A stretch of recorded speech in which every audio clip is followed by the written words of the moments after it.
आखिर जान देने के लिए मैं 17 मंजिल के टॉप फ्लोर पर पहुंच गई। मेरे हाथ पैर कांप रहे थे।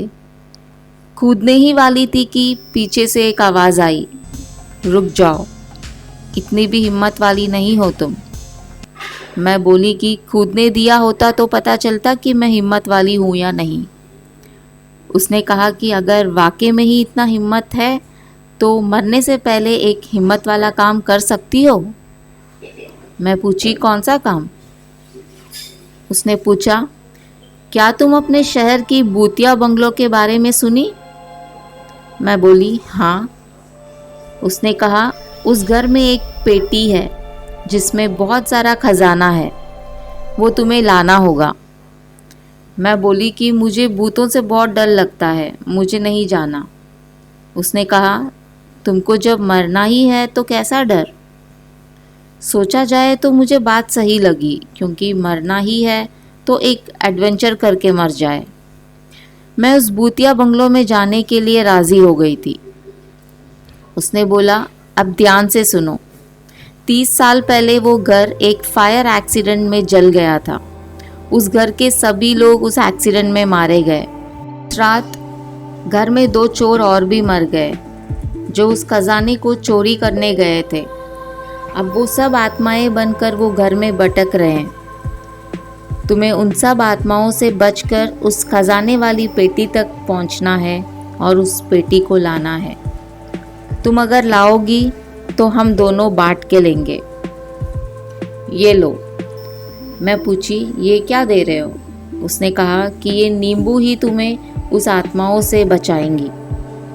जैसे तुम घर के अंदर जाओगी, उस घर के बीच में इसे काट कर रखना होगा ताकि वो आत्माएं 10 मिनट के लिए इस नींबू की तरफ आकर्षित होंगे और उन 10 मिनटों में ही तुम्हें काम पूरा करना होगा, उस खजाने को बाहर लाना होगा। इन सब आत्माओं से अलग एक और आत्मा है जो उस पेटी का रखवाला है। तुम्हारी समझदारी से तुम्हें उस आत्मा का ध्यान भटकाते हुए उस पेटी को लाना होगा। मैं पूछी कि इतना बड़ा बंगलो में 10 मिनट के अंदर मैं कैसे खजाने को ढूंढकर बाहर ला सकती हूँ? उसने कहा, खजाना कौन से कमरे में है मैं जानता हूँ। ये ईयरफोन रखो और जो मैं बताते जाऊँगा तुम्हें इस ईयरफोन में सुनाई देगा और तुम बस वैसे करते जाना, फिर तुम उस खजाने तक पहुँच जाओगी। मैं ईयरफोन ली और हम दोनों उस बंगलो की तरफ चल पड़े। इस शहर में बचपन से रहती हूँ, लेकिन पहली बार इस बंगलो को इतना करीब से देखकर बहुत डर लगा। वाकई में ही बहुत डरावना दिख रहा था। उसने कहा, अब तुम अंदर जाओ, मैं तुम्हें डायरेक्शंस देते जाऊंगा कि कैसे उस कमरे तक पहुंचना है। मैं हिम्मत करके उस बंगलो का गेट खोली और घर के अंदर जाने के लिए एक कदम आगे बढ़ाई। घर के अंदर गई। बहुत बड़ा बंगलो था और उसमें बहुत सारे कमरे थे। सारे दीवार और सामान जलकर राख हुए पड़े थे। उसने कहा, आगे बढ़ते जाओ, एक बड़ा दरवाज़ा दिखेगा, उसे खोलो और उस कमरे के बीच में उस नींबू को काट के रख देना। जैसे मैं आगे बढ़ रही थी, मुझे किसी के इधर से उधर भागने की आहट हुई। उसने पूछा, कमरे में गई क्या? मैं बोली, किसी की भागने की आहट हो रही है। उसने कहा, वो आत्माएं तुम्हें डराने की कोशिश कर रहे हैं, तुम इधर उधर देखो मत, बस जो बोला वो करो। मैं उस कमरे में गई और नींबू काट रही थी। किसी ने ज़ोर से मुझे धक्का दिया और मैं नीचे गिर पड़ी। मैं ज़ोर से चिल्लाई। उसने पूछा कि क्या हुआ, क्या देखा तुमने? मैं बोली, किसी ने मुझे धक्का दिया, मैं नीचे गिर गई, मुझे नींबू नहीं मिल रहा है। उसने कहा कि कैसे भी उस नींबू को ढूंढो वरना तुम बच नहीं पाओगी। मैं उस कमरे में मेरा मोबाइल टॉर्च ऑन करके नींबू ढूंढ रही थी। एक कोने में मुझे एक छोटी सी बच्ची खड़ी दिखाई दी। जिसका मुंडी नहीं था। मैं भागने ही वाली थी। उसने बोला कि वो आत्माएं तुम्हें डराएंगे, लेकिन तुम डरो मत। उस नींबू को ढूंढो और काट के रख दो। मैं हिम्मत करके उस बच्ची को देखे बिना नींबू ढूंढ रही थी। मुझे नींबू मिल गया। मैं किसी भी तरह उस नींबू को काट के उस कमरे के बीच में रख दी। उसने पूछा कि नींबू मिला क्या? मैं बोली हाँ, मैं काट के रख दी। उसने कहा अब वो आत्माएं उधर आएंगे, तुम्हें डराने की कोशिश करेंगे, लेकिन ध्यान मत देना और उस कमरे से बाहर निकलना। मैं कमरे से बाहर निकलने ही वाली थी। मुझे महसूस हुआ कि कुछ लोग मुझे घेरे हुए हैं।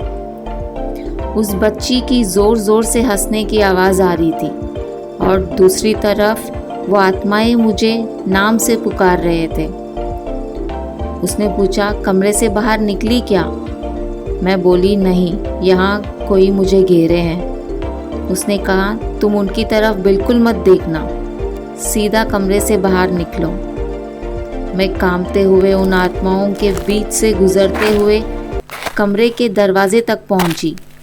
तभी एक आत्मा आवाज़ दी कि यहाँ कोई खजाना नहीं है, यहाँ से चले जाओ। जिस आदमी ने तुम्हें अंदर भेजा वो तुम्हें मार देगा। ये बात फ़ोन में उस आदमी को सुनाई दिया और उसने कहा कि उनके बातों पे विश्वास मत करो और उनकी तरफ देखे बिना आगे बढ़ो। मैं आगे बढ़ी और दरवाज़ा खोली, लेकिन किसी ने मेरा हाथ पकड़ के ज़ोर से खींचा और मैं नीचे गिर पड़ी। देखी तो उधर वो छोटी सी बच्ची थी। वो मेरे पास आई। मैं डर से कांप रही थी। मैं उसके आँखों में देखी। उसके आँखों में एक भयानक नज़ारा देखने मिला, जिसमें कुछ लोग आग में जल रहे थे। मैं जल्दी से उठकर वहाँ से भागी। उसने फ़ोन में चिल्लाया जल्दी करो, तुम्हारे पास सिर्फ 8 मिनट है। मैं जल्दी से कमरे से बाहर आ गई। उसने कहा बाएं तरफ मुड़ो, वहाँ तुम्हें सीढ़ियाँ दिखाई देंगे, ऊपर जाओ। मैं सीढ़ियाँ चढ़ रही थी। कोई मेरे पीछे पीछे चलने की आहट हो रही थी। उसने फ़ोन में पूछा सीढ़ियाँ चढ़ गई क्या? मैं बोली कि कोई मेरे पीछे है। उसने कहा ध्यान मत दो, अब बाएं तरफ चलते रहो, वहाँ तुम्हें 4 कमरे दिखाई देंगे। तुम्हें चौथे वाले कमरे के अंदर जाना है। लेकिन सुनो, वहाँ एक शक्तिशाली आत्मा उस खजाने का देखभाल कर रही है। उससे बचने का उपाय मेरे पास नहीं है। तुम्हें होशियारी से उसका ध्यान भटकाते हुए उस खजाने वाली पेटी के पास पहुंचना होगा। मैं चौथे वाले कमरे की दरवाज़ा खोली और अंदर गई। वहाँ मुझे एक पेटी दिखाई दी। उसने मुझे पूछा कि पेटी मिली क्या? मैं बोली हाँ मिली। उसने बोला उस पेटी को खोलो और देखो कि उसमें क्या है। मैं पेटी खोली। उसमें सच में बहुत सारा खजाना था। मैं उसको बोली कि इसमें खजाना है। उसने कहा अब तुम्हारे पास वक्त बहुत कम है, जल्दी से खजाने का पेटी लेकर निकलो। मुझे उस पेटी के अंदर खजाने के साथ साथ कुछ काला सा दिखाई दिया। जब मैं देखी तो अंदर एक बड़ा काला सा थैली था। वो थैली बहुत भारी था। उसने पूछा क्या हुआ, पेटी को लिया क्या? मैं बोली कि नहीं, अंदर कुछ थैली है। उसने बोला कि थैली को फेंक दो और जल्दी से खजाना लेकर निकलो। मैं जैसे थैली को फेंक दी, उस कमरे में भयानक आवाज़ आने लगी।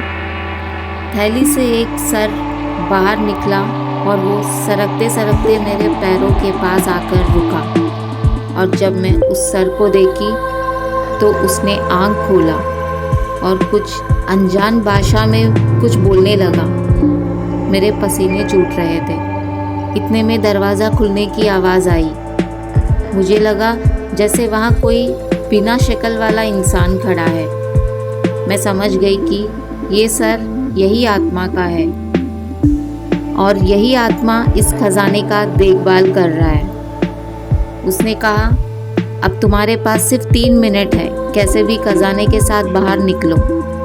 एक पल के लिए लगा कि मैं ख़त्म हो गई। डर के मारे मैं उस सर को ज़ोर से लात मारी। मैं देखी कि वो आत्मा दर्द से गिड़गिड़ाने लगी। मुझे समझ में आ गया कि इस आत्मा की जान इस सर में है। उधर एक टूटा हुआ कांच पड़ा था। मैं उस कांच को हाथ में ली और ज़ोर से उस सर पर बहुत बार वार की। वो आत्मा गिड़गिड़ाते हुए गिर पड़ा। मैं उस पेटी को लेकर बाहर निकल रही थी। उसने कहा कि अब तुम्हारे पास सिर्फ 1 मिनट है। मैं तेज़ी से पेटी को लेकर दौड़ी और बड़ी मुश्किल से घर से बाहर निकल गई। उस आदमी ने मेरे हाथ से पेटी लिया और खोला। वो पेटी एकदम खाली था। उसने मुझे पूछा कि खजाना किधर है। मैं उसे बोली कि उस बच्ची ने मुझे आंखों से सब दिखा दिया कि 30 साल पहले उन 2 चोर के साथ तुम भी थे, लेकिन तुम उस फायर एक्सीडेंट में बच गए। वो खजाना मेरे पास है। अगर वो खजाना मैं तुम्हें देती तो तुम मुझे मार देते थे। ये बोलकर मैं उस आदमी को ज़ोर से पकड़ी और उस घर के अंदर ढकेल दी और बाहर से गड़ी लगा दी। मैं खजाने को उस खाली थैली में रखकर खिड़की से बाहर फेंकी थी। अगले दिन मैं उस खजाने को लेकर अनाथ आश्रम पहुंची, जहां मेरा पालन पोषण हुआ था। उस अनाथ आश्रम की ओनर बहुत खुश हुई। हम दोनों बातें कर रहे थे। तभी टीवी में एक न्यूज़ आया कि रात को उस भूतिया घर के गेट के पास कोई अनजान इंसान का कत्ल हुआ। ये वही आदमी था जिसे मैं उस घर के अंदर कैद करके आ गई थी। लेकिन अनाथ आश्रम की ओनर बोली कि ये आदमी को तो मैं जानती हूँ। मैं पूछी कि आप कैसे जानते हो इसे। उसने कहा कि 30 साल पहले इसी ने तो तुम्हें इस अनाथ आश्रम में छोड़कर गया था। उसने बोला कि तुम्हारा घर जल गया था। मुझे समझ में आ गया कि वो घर मेरा ही है और वो बच्ची मेरी जुड़वा बहन थी। सो फ्रेंड्स, ये थी हॉरर डील की हॉरर कहानी। आशा करती हूँ कि आपको कहानी पसंद आई। अगर कहानी पसंद आई तो प्लीज़ लाइक कीजिए और सब्सक्राइब कीजिए और बाजू में बेल आइकन ज़रूर दबाना ताकि मेरे नए वीडियोस के नोटिफिकेशंस आपको मिल जाए। Thank you for watching.